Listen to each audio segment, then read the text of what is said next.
My name is Vivienne Calloway. I am 38 years old.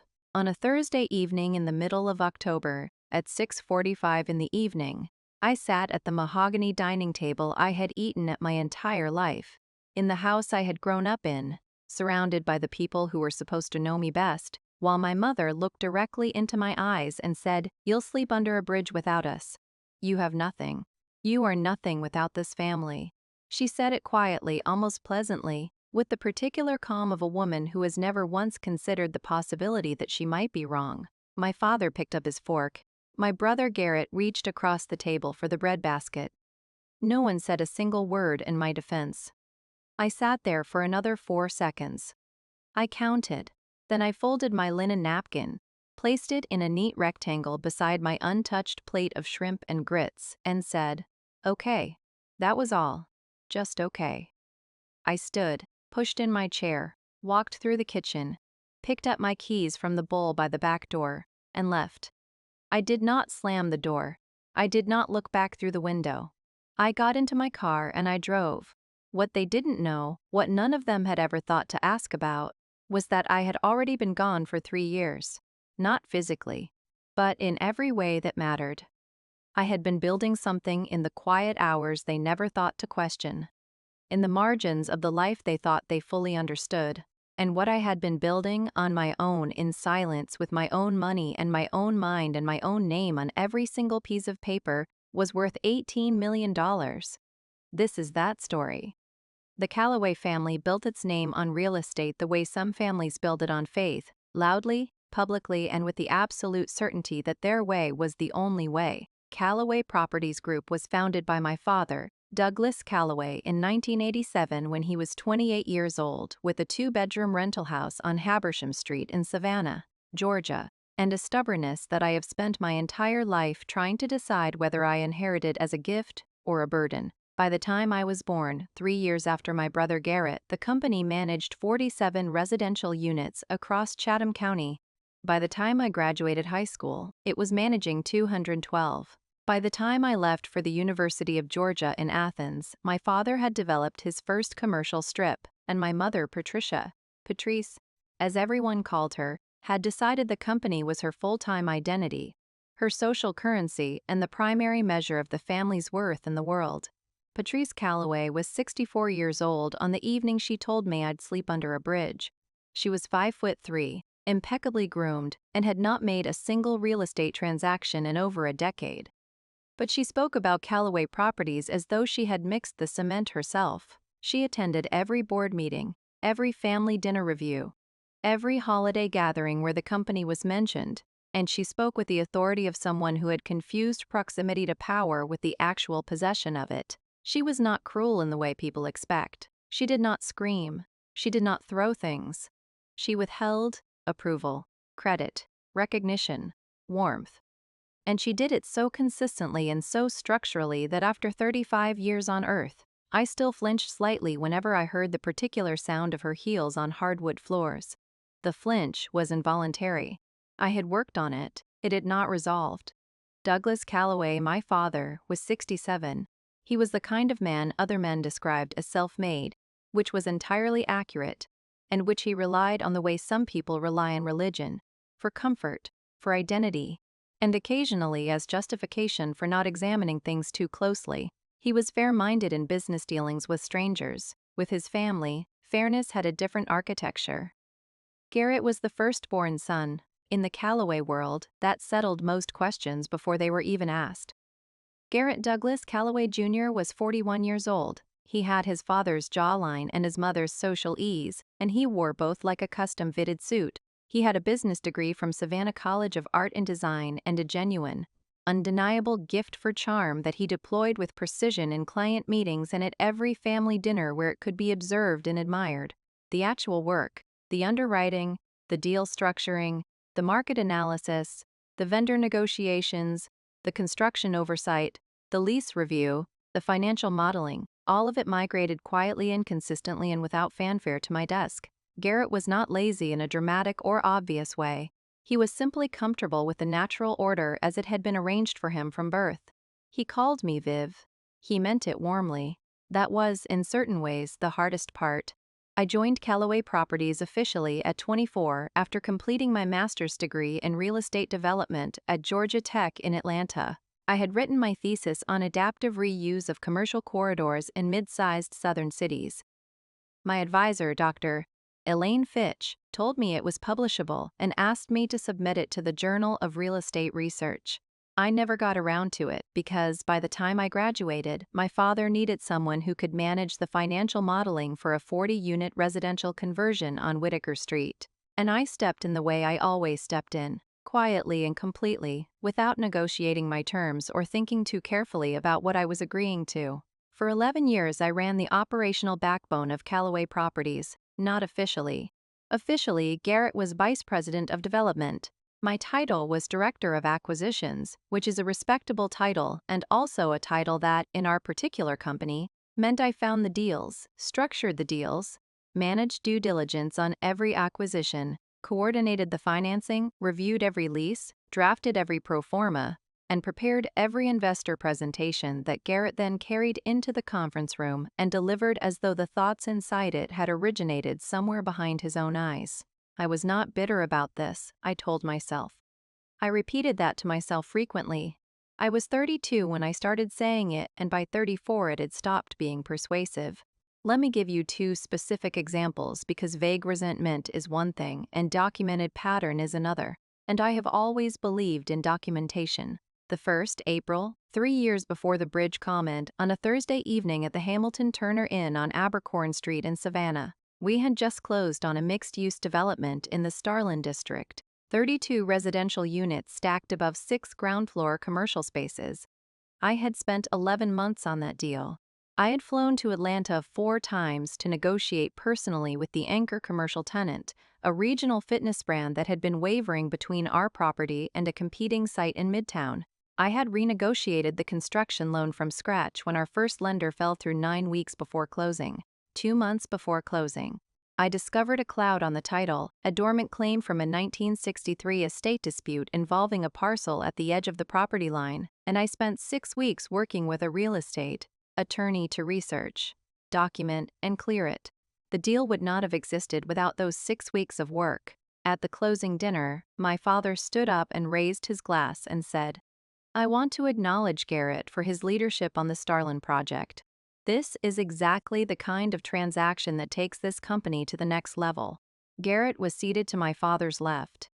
He had the grace to look briefly uncomfortable. He said, "Viv did a lot of the heavy lifting." My father said, "That's what she's here for." Then he sat down and reached for his wine and the table moved on. I kept my expression even. I drank from my glass. I smiled at the appropriate moments. I did not say a single word because I had learned by then that words at that table had an audience of exactly 0. The second, my father's 65th birthday party, held at our childhood home on Washington Avenue in Savannah, a 1932 colonial revival that my parents had renovated twice and which Patrice maintained with the devotion of a museum curator. The party was a Saturday afternoon in June, 81 guests. I had organized the entire event. Venue setup, catering, floral arrangements, the printed programs, the guest list coordination, logistics for 7 out-of-town relatives, and the framed photo display in the front hallway that my mother received 3 compliments about before noon. My mother's contribution had been to choose the tablecloths. At some point in the middle of the afternoon, one of my father's oldest friends, a developer from Macon named Harmon Webb, found me standing near the garden bar. He said, "Your father tells me Garrett's the one really running the show these days at Callaway Properties. You must be so proud of your brother." I said, "Every single day." Harmon smiled pleasantly and moved on. My mother was standing 4 feet to my left. She had heard every word of the exchange. She turned away without correcting it and refilled her champagne flute. I watched the side of her face and I thought, not for the first time, the ceiling in this house is structural. It has been here since before I was old enough to reach it. That was the architecture of our family. Not shouted, not declared, simply arranged, maintained, and silently reinforced every time someone chose not to correct the record. The conversation that finally broke the surface happened 6 weeks before the Thursday bridge dinner. Garrett called me on a Tuesday morning at 8:53. I know the time precisely because I was mid-sentence in a financial model that I was building, not for Callaway Properties but for the other company. The one no one in my family knew existed, and his call interrupted a calculation I had to rebuild from scratch afterward. He said, "Hey Viv, can you come in early tomorrow? Dad wants to go over the restructuring." I said, "I'll be there." I finished the sentence in my model. I saved the file. I sat with the word restructuring for the rest of the morning. I arrived at the Callaway Properties office on Bull Street the next morning at 8:15. My father and Garrett were already at the conference table. My mother was there, which was unusual for a Wednesday. There were 4 chairs arranged around the table. 3 were occupied. The 4th had been placed at a slight distance from the group, almost imperceptibly apart. The way you might set a chair for someone who is there to receive information rather than participate in its creation. I noticed it. I sat down, I waited. My father spoke. He explained that the company had retained a consulting firm out of Atlanta that had recommended a streamlined leadership structure in advance of their next growth phase, a portfolio expansion into the greater Charleston, South Carolina market. To execute this phase effectively, they needed, in his words, clarity of command. Garrett would be elevated to President and Chief Executive Officer, effective the 1st of January. My role would be realigned. I would serve as a strategic advisor on a project-by-project basis, without a fixed salary structure, without benefits, and without an equity stake in any of the new Charleston ventures. I would be retained as a contractor, at an hourly rate that my father quoted without looking at me. I said, "I see." My mother said, "This is a business decision, Vivienne. We hope you understand that." I said, "I do." Garrett looked at his hands. I drove home on that Wednesday morning. It was 10:41. I sat in my car on East Charlton Street for 9 minutes without starting the engine. I did not cry. I did not call anyone. I did not go back inside. I sat there and let the shape of the thing fully settle. Then I took out my phone and texted my business partner 3 words: "We accelerate now." Her name was Renata Osei. She was 42, a former commercial real estate attorney in Austin, Texas, who had pivoted to development after a decade of watching other people execute the deals she had been smart enough to structure. I had met Renata at a real estate conference in Nashville in late September, 4 years before the bridge dinner. We had talked for 3.5 hours over bad conference center coffee and worse conference center pastries. And by the end of it, she had looked at me across the table and said, "I've been waiting to meet someone who thinks about deals the way you do." I had gone home and done nothing with that for 3 weeks. Then I wrote her an email at 11:47 at night on a Tuesday in October. The subject line was simply, "Proposal." The body was 2 paragraphs. She called me the next morning at 6:32 in the morning. By that afternoon, we had the outline of what would become Meridian Development Group. I had funded my half of Meridian's initial capital with $400,000 of my own savings, accumulated carefully and quietly over 6 years of living well below my salary, while my income at Callaway Properties went mostly untouched in a brokerage account no one in my family had ever thought to ask about. My parents had always assumed I lived modestly because I was careful with money. They were right about the carefulness. They were completely wrong about the purpose of it. Meridian was structured and registered out of Austin, Texas, far enough from Savannah that no one in the Savannah real estate community would stumble across it, and operating in markets that didn't overlap with any of Callaway Properties' territory. I had been meticulous about this from day one. I had reviewed the question with Sylvia Raines, my attorney at a firm in Atlanta, every 6 months to confirm there was no conflict of interest, no overlap, no legal exposure.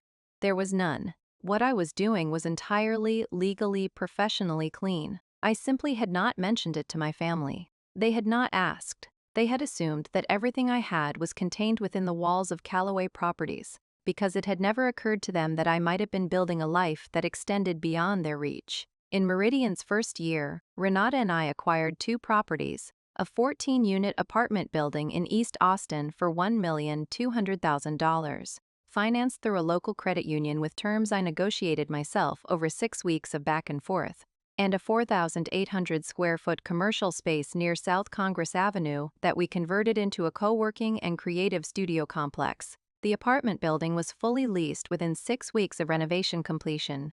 The commercial space reached full occupancy in 4 months. The numbers were not staggering by national market standards, but they were mine. Every underwriting assumption, every contractor selection, every lease clause, every lender negotiation. Mine. There was no Garrett standing in front of my work with a title that obscured my name. By the second year, Meridian had grown to 5 properties valued at just over $4 million. Renata had cultivated a relationship with a Dallas-based private equity group called Thornwood Capital Partners, who had been looking for a capable operating partner in the Texas development space. Thornwood approached us in February of that second year about a larger opportunity. We spent 4 months in due diligence before we agreed to structure a joint venture together. The opportunity was a 9-acre mixed-use development site in Austin's Muller neighborhood, a previously decommissioned light industrial block that the city had rezoned 18 months prior. Meridian and Thornwood's joint venture would deliver 48 residential units, 12 ground-floor retail and restaurant spaces, and a central courtyard with public green space that the city had requested as part of the development agreement. The deal required $6,800,000 in equity and $9 million in construction debt. The projected stabilized value at completion was just over $14 million. We broke ground on the Mueller project 22 months before the Thursday dinner at my parents' house on Washington Avenue. I flew to Austin every second weekend. I reviewed project progress reports every Monday at 6:45 in the morning on video calls with our project manager, Celeste Burrows, who was the kind of woman who had poured more concrete in Central Texas than anyone I had ever met, and who ran a construction timeline the way a surgeon runs an operating room.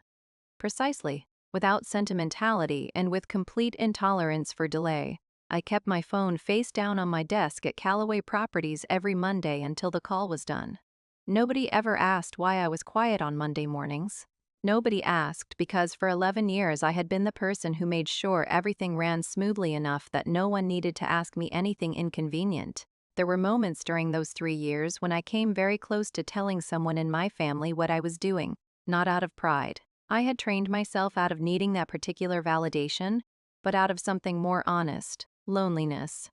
There's a particular isolation in building something in secret, even when the secrecy is chosen. There were evenings after late calls with Renata, when I would sit at my desk on East Charleston Street and think about what it would be like to say it out loud at the dinner table. To say, I have been building something. I have been building something real. I want you to know it exists. But I knew, with the same certainty I had applied to every financial model I had ever built, that the moment I said it aloud in that house, it would be measured, evaluated, and quietly diminished, not from malice, but from the reflexive inability of people who have never seen you build anything to believe you are capable of building something. So I kept it. I kept it the way you keep something that cannot survive exposure to the wrong climate. I protected it until it was too large to be touched by anyone's doubt. I also want to be honest about this. Building Meridian while working at Callaway Properties was the hardest thing I have ever done.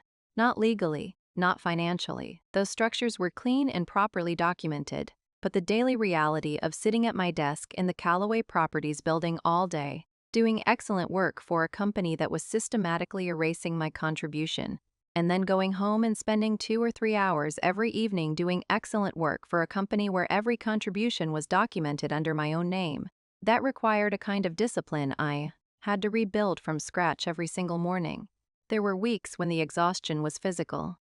There were Fridays when I sat in my car in the parking lot on Bull Street for 6 minutes before I could make myself go in. I did not have anyone to share that weight with except Renata, who carried her own version of it from Austin, and who had a habit of texting me at exactly the right moment with exactly 4 words. We're still going. I have those texts still. I did not delete them. The evening my mother told me I would sleep under a bridge. The Mueller project was 6 weeks from its certificate of occupancy. The appraiser's revised projection was sitting in a PDF file on my laptop. $14,240,000, stabilized. And Mueller was not the whole picture. In the 3 years since Meridian's founding, Renata and I had also quietly built a secondary portfolio, 6 income-producing residential properties across South Austin and Cedar Park, 2 small commercial buildings, and 1 adaptive reuse project that we had converted from a vacant mid-century church into a 12-suite boutique office complex. That complex was leased in full to a growing wealth management firm at $17,500 per month. When I totaled the appraised value of every asset Meridian owned or held equity in, the number was $18,140,000. Not my personal net worth, given the debt obligations on each property, but the assets were real. They existed in brick and steel and poured concrete and signed lease agreements. And not 1 square foot of them carried the Callaway property's name. In the 3 weeks between the Wednesday meeting and the Thursday dinner, I made 4 decisions. I spoke with Sylvia Raines about formally separating from Callaway Properties and had her draft a resignation letter that I was not yet ready to send. I spoke with Thornwood Capital's managing partner, Henry Delamore, about the timeline for our Mueller project exit. Thornwood was prepared to buy out our operating position at certificate of occupancy, which would deliver a cash-on-cash return of approximately 2.4 times our equity investment. I called a real estate broker in Austin named Jordan Fife and asked him to pull comps on residential estates in the West Lake Hills area. There was a property on a private lane called Ridgemont Trace, 7,500 square feet, 6 bedrooms, 4 acres, a swimming pool, a detached studio, and an unobstructed view of the hill country that looked like a painting someone had decided to make real. The listing price was $4,800,000, and I made an appointment to view it the following Tuesday at 2 in the afternoon. By the time I sat down at my parents' mahogany table that Thursday evening, I had seen the house. I had made an offer. My offer had been accepted at $4,750,000, cash, with a 45-day closing window. The signed purchase agreement was in my email. I had a cashier's check ready to fund the earnest money. I folded my napkin, placed it on the table, said okay, and left. If you are still watching and this story is sitting somewhere real inside you, I want you to stop for just a moment and drop a comment below. Tell me your city and the time where you are right now. I read every single comment on this channel every week without exception. And if you have ever sat at a table where someone used your future as a way to manage you, please hit subscribe. Because every week on this channel there is a story of a woman who built something extraordinary in the silence of being underestimated, and every single one of those stories deserves an audience. You deserve to be in this room. The next 6 weeks were the most productive and most deliberate of my life. Renata flew to Savannah once for 2 days, and we worked from my dining table from 8 in the morning until past midnight on both nights. We finalized the Mueller project exit documentation. We coordinated with Thornwood on the disbursement structure for our returns. We restructured my entire equity stake in Meridian's remaining portfolio into a holding entity called Meridian Callaway Holdings, LLC, registered in Delaware and operationally based in Austin. Renata would remain as managing partner of the active operating company. I would take my proceeds from Mueller, close on Ridgemont Trace, and formally, through appropriate channels, with 30 days written notice as required by my employment agreement, resign from Callaway Properties. I sent the resignation letter on a Monday morning at 8:03. It was 4 sentences long. I thanked the company for 11 years of professional experience. I stated my last day. I asked that the final employment paperwork be processed by end of the notice period. Nothing explanatory. No inventory of what I had contributed. No accounting of what I was owed. I had what I was owed. It was in Austin, Texas, with 4 acres and a hill country view. My mother called at 9:37 that same morning. She said, "Vivienne, this is a mistake." I said, "I've made my decision." She said, "Where are you going to go? What do you actually have?" I said, "I have some things in place." She said, "You have a salary and a title that we gave you. That is what you have. You need to think very carefully about what you are throwing away." I said, "I have thought about it." She said, "If you walk out of this family's company, we cannot help you. We will not be able to help you. Do you understand what I am saying to you? You will be on your own. Completely. And you have never been on your own in your life." I said, "I understand." She said, "You are being very foolish, Vivienne." I said, "I appreciate the call, Mom." And I hung up. She called back twice. I let both calls go to voicemail. I did not listen to the voicemails for 11 days.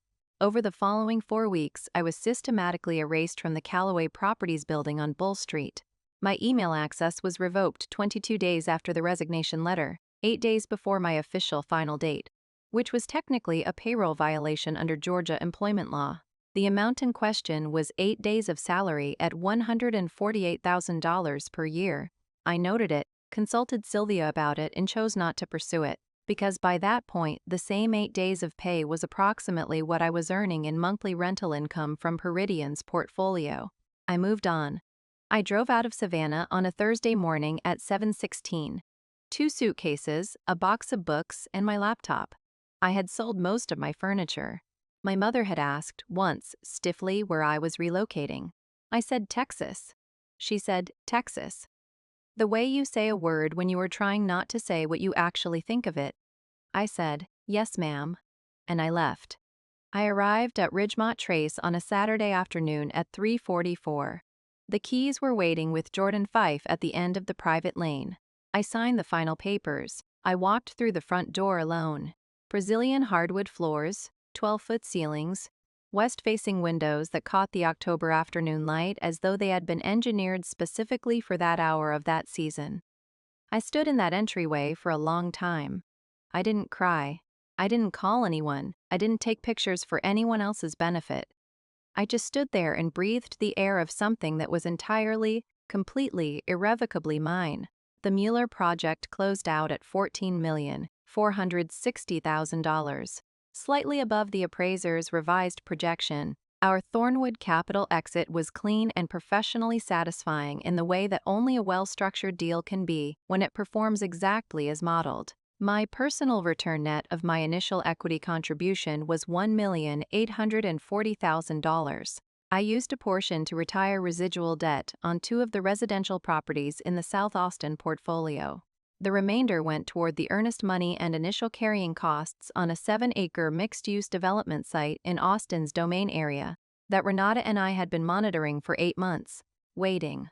Over the next several months, I hired 3 people, a portfolio property manager named Darnell, a 26-year-old assistant named Brianna, who was frighteningly organized and who I came to rely on in the way you rely on a very good watch, precisely and completely, and a financial analyst named Marco, who had previously worked for one of the largest commercial real estate investment trusts in Texas and who, upon seeing Meridian's financial model for the Domain site, said simply, "This is the right bet."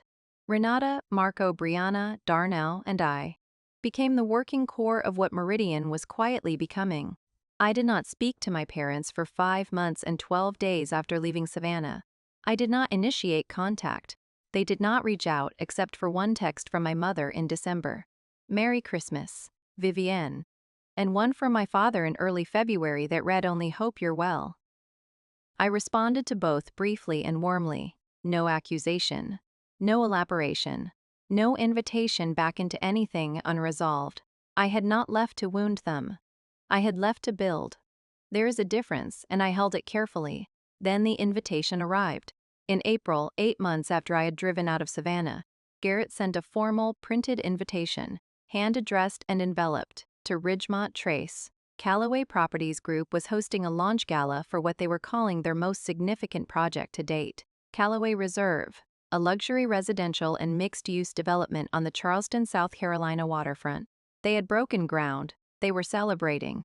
The event was a Saturday evening at the Lowndes Grove Plantation in Charleston. Dinner for 200 guests. Business attire.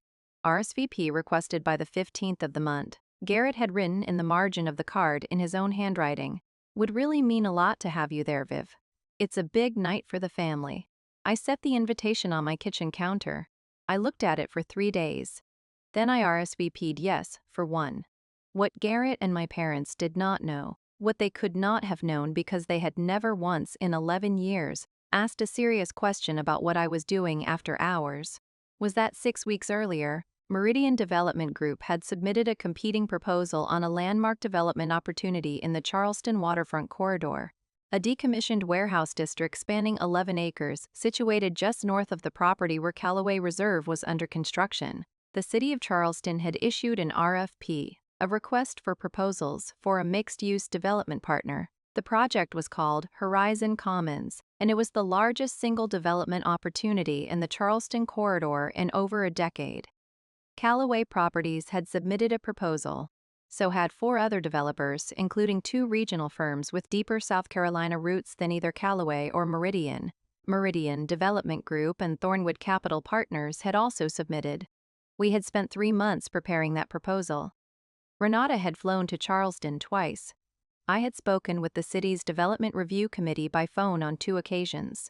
We had structured a community benefit component into our proposal, public green space.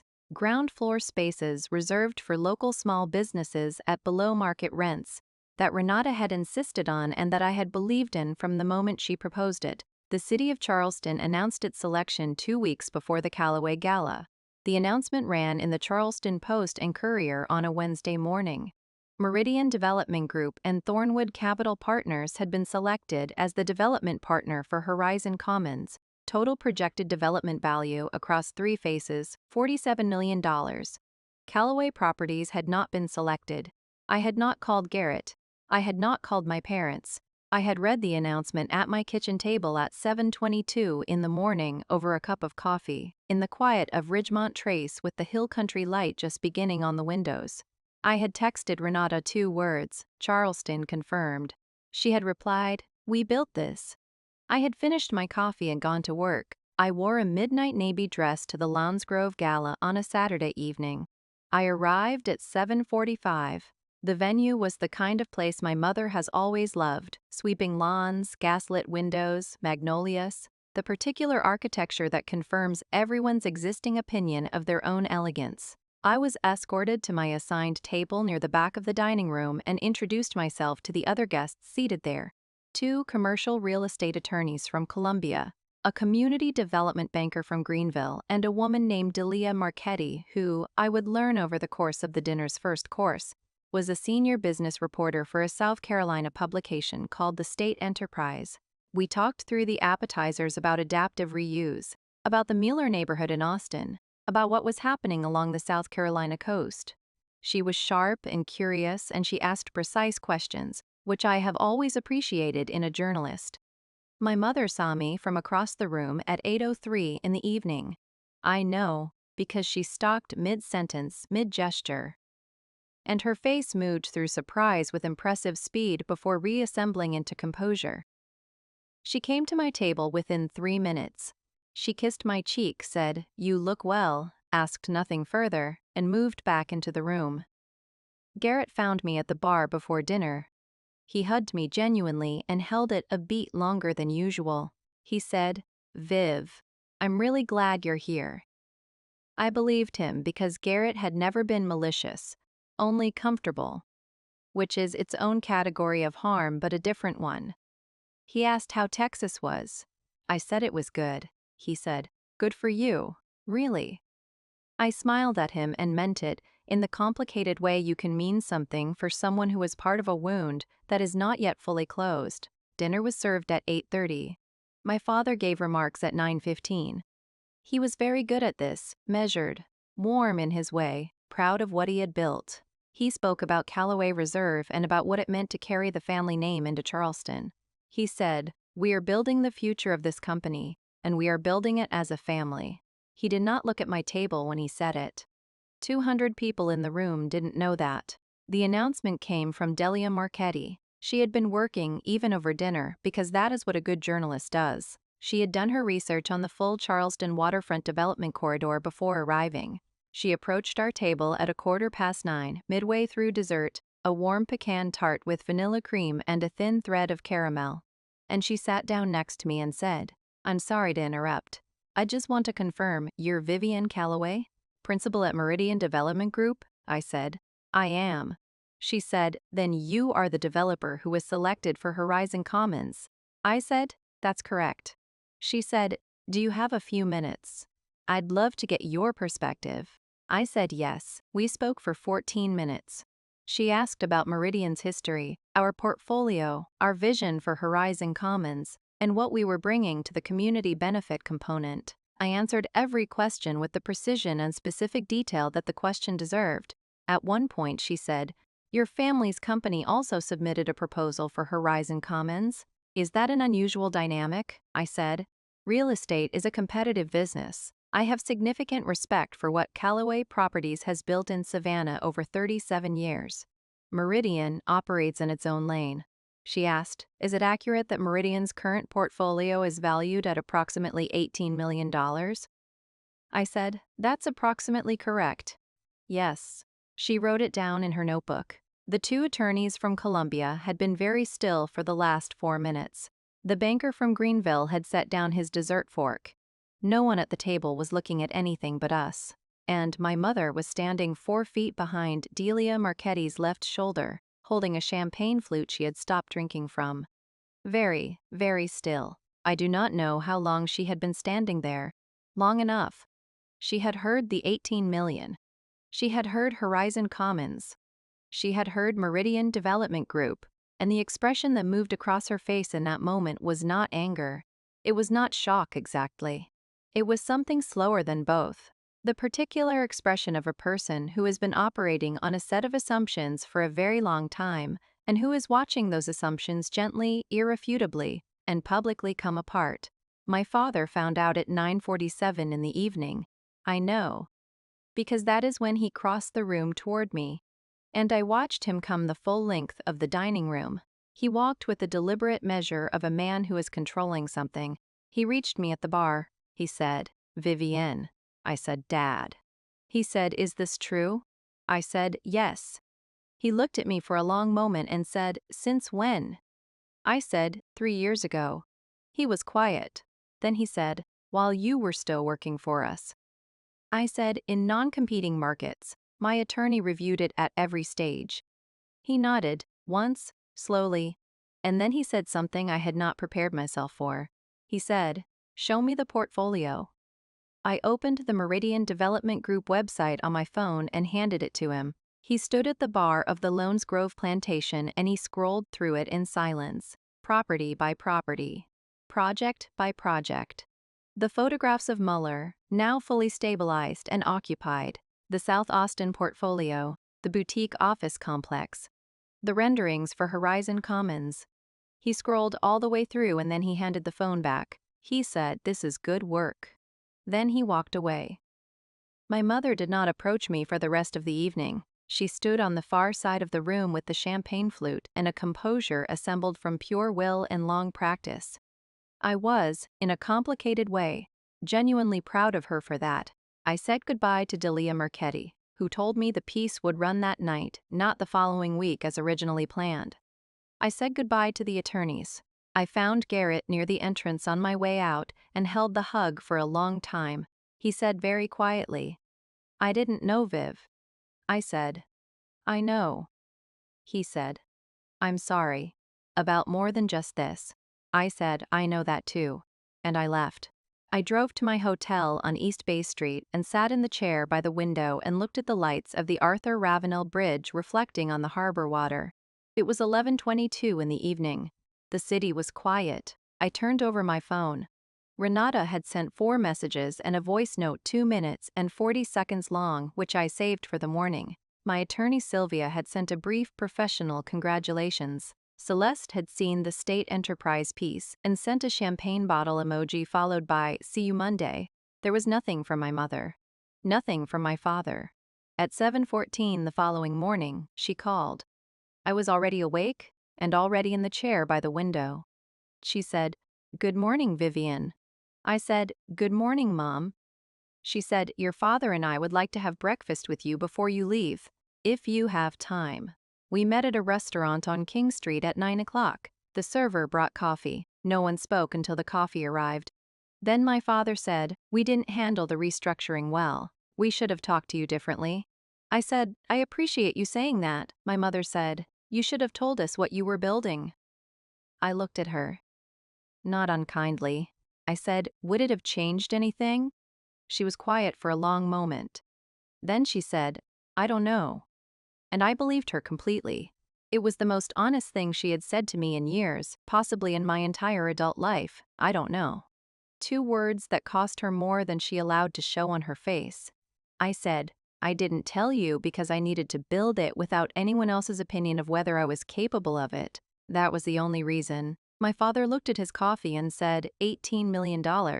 I said, approximately, yes. He said, I'm proud of you. It didn't land the way I had imagined it might in the years when I used to imagine it. It didn't fill the old gap.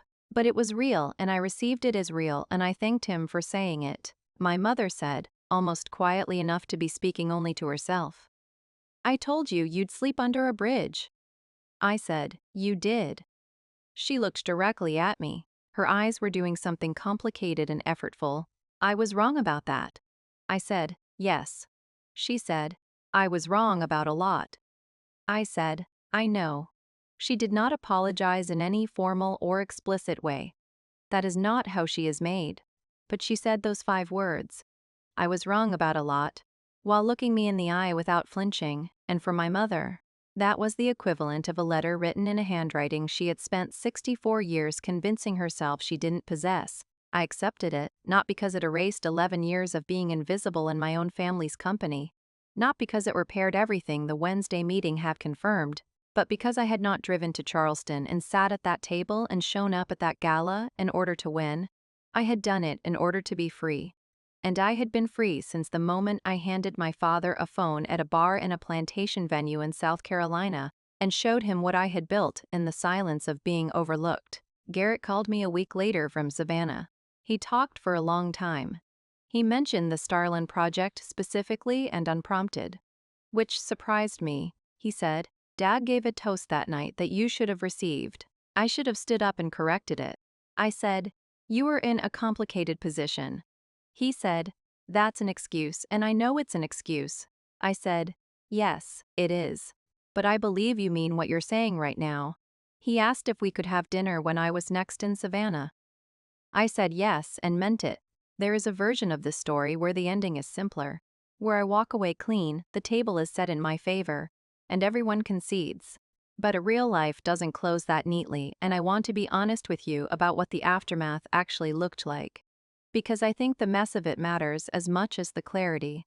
My relationship with my parents has not been repaired in the way a broken object is repaired, seamlessly, with the cracks invisible. It has been rebuilt in the way a building is rebuilt after damage, with new materials, new blueprints, and a sober acknowledgement that the original structure had flaws that were not accidental. My father and I now speak on the phone every 2 to 3 weeks. He asks about Meridian with a genuine curiosity he never extended to my work at Callaway Properties. I answer with specific details, and I watch him listen in a way he never listened before. I do not know what changed in him the night he stood at that bar and scrolled through the portfolio. I have not asked. Some excavations are better left to the person doing the digging. My mother and I have found a more careful way of being in the same room. She does not offer unsolicited opinions about my decisions the way she once did. I do not bring subjects to her that I cannot afford to have flattened. We have discovered that we are capable of a warm and genuine conversation about neutral things. A documentary she watched, a development project she read about in the news. The best way to prepare okra, and I have come to value those conversations more than I once would have thought possible. They are not the relationship I needed when I was 24. They may be the relationship we are both capable of at 38. I have decided that is enough. Callaway Properties did not win the Horizon Commons bid. I am aware that this cost them something, not just a project, but a confirmation in a new market that they had not yet earned. I do not feel triumphant about this. I never wanted to win at their expense. I wanted to exist on a terrain where the question of who won was mine to answer for myself. The market is large enough for both companies to build in. If, someday, there is a project in this corridor that benefits from collaboration, I will not foreclose that possibility. But it will be a conversation between equals. That has always been the only version of the conversation I was interested in having. The Horizon Commons project broke ground in Charleston 8 months after the gala. It is the largest project I have ever worked on. Phase 1 is on schedule. I stand on that site in my hard hat and work boots, and I look at what is rising from the ground, and I feel the particular satisfaction of someone who learned a long time ago that you do not need to be in the room when the toast is made. You only need to do the work. The Ridgemont Trace estate appraised this past spring at $6,220,000. I did not buy it to prove anything to anyone. I bought it because I had spent 11 years pouring everything I had into a building where someone else's name was on the door, and I was ready to walk through a door that was mine. I keep flowers in the kitchen window. I watch the afternoon light change over the hill country, and I think about the woman who sat at a mahogany table and folded her napkin and said, "Okay," and I think she was the bravest version of me that has ever existed. Not because she was fearless. Because she was afraid and she went and did it anyway. She just did it quietly. If you are still here, I want to speak to you directly. I suspect if you have stayed through this whole story, these words are not abstract to you. I suspect you have sat at a table where someone told you what your ceiling was. I suspect you have been in the room when the applause went to someone standing in front of your work. I suspect you know what it is to pour yourself into something completely and watch it absorbed into someone else's resume. Here is what I want to leave with you. The ceiling they assigned you is not structural. You can remove it without destroying anything that actually matters. You do not need their permission to begin. You do not need their acknowledgement to finish. You do not need to make any announcement. The work announces itself when it is done. Build it in silence. Build it in the margins of the life they think they understand completely.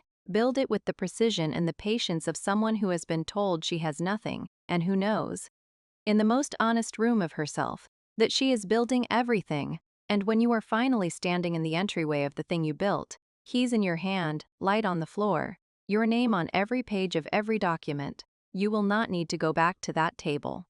The table always finds its way to you. They always do. Has someone in your life ever told you what your limits were? Have you ever been the invisible engine of something that carried someone else's name? Tell me your story in the comments. Because this channel exists precisely for that reason. Every woman's story deserves to be told. Yours especially. I want to close by saying something I mean with every word. Thank you. Not just for watching, but for sitting with a story that moves slowly and carefully and asks something real of you. This world is noisy, and you chose to spend time in something quiet and earned, and that matters to us. Behind this channel are 3 people who believe that the women who built in silence for years without recognition deserve the largest audience we can give them. Every comment you leave, every share, every time you come back on a new week, it tells us to keep going. And we will. If this story reached something true in you, we would love for you to subscribe and stay in this community. We release a new story every single week. And every week it is a different woman, a different silence, and a different thing built without anyone watching. Come back next week. Bring someone who needs to hear it. We will be here.